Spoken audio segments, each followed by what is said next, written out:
Hello, my name's Elise, or Caffeine and Misery, and today I'm going to be talking about probably my new favorite deck from BT4, Destined one of Exceedance, Impauldio. Impauldio's whole thing is that you're going to be building up a gauge to be able to increase your power more, but we'll get into that. For the ride line, I'm doing the standard one because that's the only way you can play the deck. You get the Automod gauge, order token, system code Exceed from the grade 1 by revealing Impauldio. And what this does is it allows you to get Automod gauges, and every time you take a damage, and you put a card from your drop into the Automod gauge, and then you'll get 5k if it's not a trigger until you're at 4 or Automod gauge, then you just get extra 5k no matter what you damage check. And because I'm already locked into the 1 and 3, I'm on the grade 2, which will, 1, turn your Automod gauge into a holding center for early discards, because you can, when he's rode upon, you add the top card of your deck to the Automod gauge, and you take 1 out. So it turns pretty much every card in your deck into a potential discard going through grade 2. And then obviously, we're on Impauldio, who once per turn for a counterblast puts another card into the Automod gauge, calls from the top 5 cards of deck, and gives your front row 5k for every 2 Automod gauges. So he lets you build up your board really fast, really hard. And then the Divine skill, if your opponent's on grade 3 and you have at least 4 Automod gauges, you can counterblast 1 and discard a card to go ahead and get 2 extra drive and a critical. Which, it's a really good way to kill. It's a really good way to force your opponent to respect your board and to build up resources to live through their next turn if you're trying to drag the game out a little bit longer. For my grade 3 lineup, I'm on 3 of the Persona Ride, 4 copies of the grade 3 rearguard for the deck, Sky Leap Conversion Vinstar. I hope I didn't butcher that too badly. Who has a passive 5k as long as you have 2 or more Automod gauges, and then if you have 8 or more, he doesn't lose any drive. He can't lose drive by effect. And the reason that's important is his on-attack skill, as long as you have 4 or more Automod gauges, you can counterblast 1 and perform drive checks, and he gets drive -1 off that. But if you're at 8, he's just going to do twin drive, so the maximum amount of drive checks you're getting in a single turn, assuming you have 8 and you Divine Skill that turn is going to be 6, which is going to be a lot of pressure. Along with that, I'm also on 2 copies of Elbard X Striker from last year's Festival Booster. It has the same effect that all of those grade 3s do, where if your opponent drive or damage checks a trigger, he gets 10k power and shield.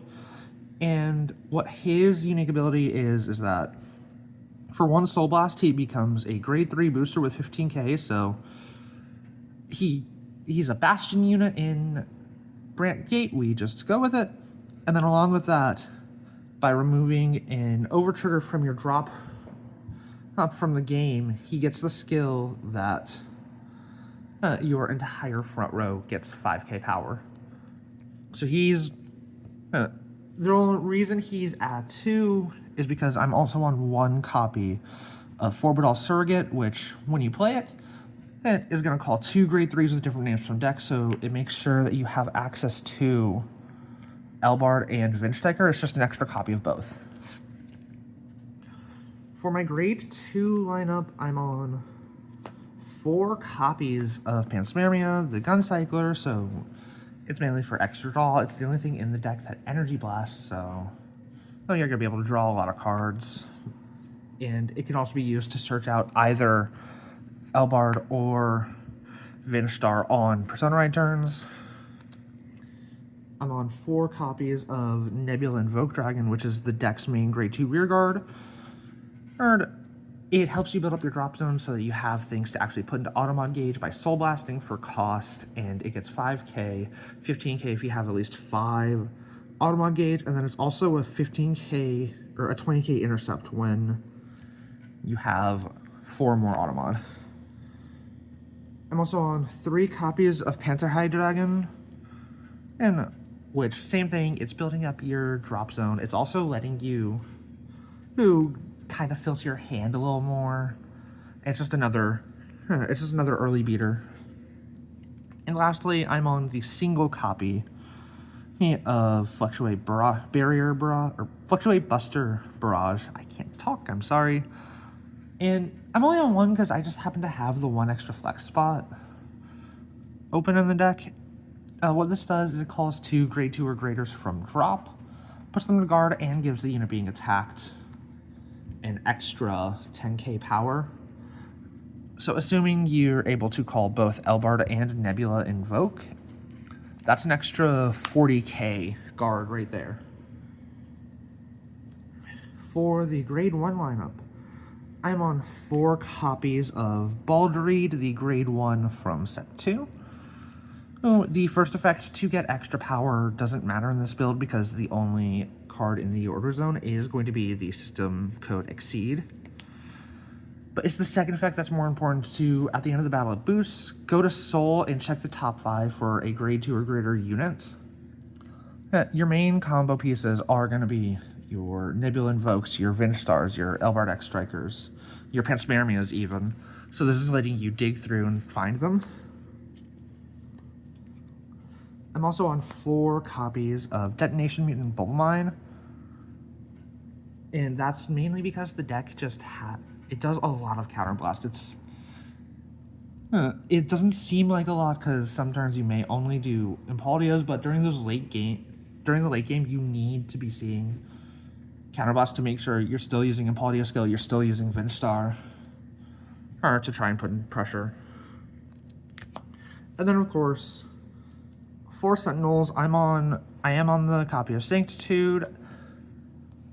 It's mainly because I had the spare and I didn't have a 4th of this guy somehow. And lastly, for my trigger lineup, I am on 7 vanilla criticals. You have enough cards that go to Soul that you're never really like waiting on Soul, and the numbers get so big anyways. The extra 2k from the Soul criticals rarely comes up actually. I'm also on 4 copies of Impauldio, the effect front. It's just bigger guard and it's making your columns even bigger. For heals. And then lastly, I'm on 1 singular Elder Breath. Because you can only do the 1 OT, and the reason I'm choosing Elder Breath is for the pressure it gives you. You could hypothetically go ahead and do, in my opinion, the 2 that are worth doing if you're not doing Elder Breath are either Eidos Faro or Walnut. Bright Sky, Mixozalia, I think I got, or Mixenzombia is really good too for the board wipe. The Purple OT, whose name I can't remember, it doesn't really come up that much. You're always gonna have a full board, and you're always attacking with a Vanguard first, so it just doesn't help as much at getting an extra attack. But this is my Impauldio build. I hope you guys enjoy. If you did, like and subscribe because my schedule is a little bit fucked. I don't always post. And y'all have a good one. Bye-bye.